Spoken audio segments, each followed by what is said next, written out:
महोदय के सामने ये बात कहने में गर्व हो रहा है कि जो भी सरकार का सिस्टम आया, चाहे जिस भी रूप में शिक्षकों को बांटने का काम किया, हम इनके सामने कह रहे हैं कि आप भी अपनी आवाज यदि बैठक हो महोदय तो जरूर रखिएगा कि जो परंपरा चला था बिहार में, जब से दो ही तरह का शिक्षक होता था, एक प्रधानाध्यापक दूसरा सहायक शिक्षक।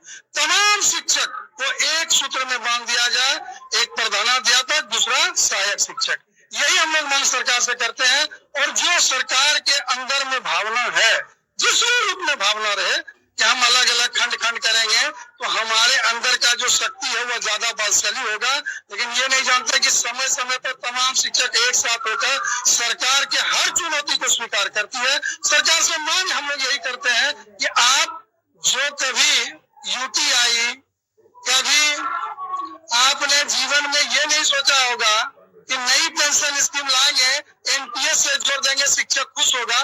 शिक्षक कोई खुश नहीं है, शिक्षक को चाहिए ओपीएस, पुरानी पेंशन। ये तमाम शिक्षक मांग रहे हैं कि पुरानी पेंशन। महोदय के सामने ये बात कहने में गर्व हो रहा है कि जो भी सरकार का सिस्टम आया, चाहे जिस भी रूप में शिक्षकों को बांटने का काम किया, हम इनके सामने कह रहे हैं कि आप भी अपनी आवाज यदि बैठक हो महोदय तो जरूर रखिएगा कि जो परंपरा चला था बिहार में, जब से दो ही तरह का शिक्षक होता था, एक प्रधानाध्यापक दूसरा सहायक शिक्षक।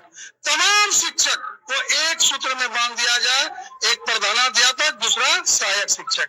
यही हम लोग मांग सरकार से करते हैं। और जो सरकार के अंदर में भावना है, जिस रूप में भावना रहे कि हम अलग अलग खंड खंड करेंगे तो हमारे अंदर का जो शक्ति है वो ज्यादा बलशाली होगा, लेकिन ये नहीं जानते कि समय समय पर तमाम शिक्षक एक साथ होकर सरकार के हर चुनौती को स्वीकार करती है। सरकार से मांग हम लोग यही करते हैं कि आप जो कभी यूटीआई, कभी आपने जीवन में ये नहीं सोचा होगा कि नई पेंशन स्कीम लाएंगे, एनपीएस से जोड़ देंगे, शिक्षक खुश होगा। शिक्षक कोई खुश नहीं है, शिक्षक को चाहिए ओपीएस, पुरानी पेंशन। ये तमाम शिक्षक मांग रहे हैं कि पुरानी पेंशन।